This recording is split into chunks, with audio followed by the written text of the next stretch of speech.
এই হলো পার্কের ভিতর লেক। লেকের মধ্যে বোট ভাড়া দেওয়া হয়। বোটগুলা 20 ইউরো পার ঘন্টা ভাড়া দেওয়া হয়। মানুষ এসে, টুরিস্টরা এসে এই বোটগুলা নিয়ে, প্যাডেল বোট নিয়ে ঘোরাঘুরি করে।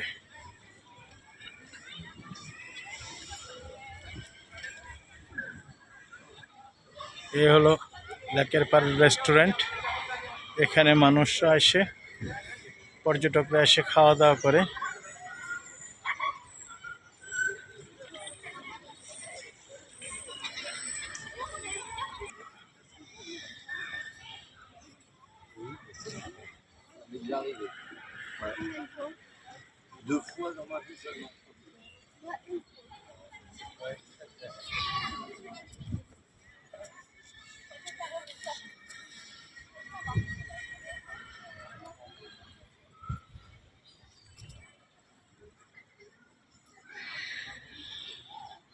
যে ডগ ওয়াকিং আসছে কুকুরকে হাঁটানোর জন্য, জার্মান শেফার্ড অ্যালসেসিয়ান ডগ।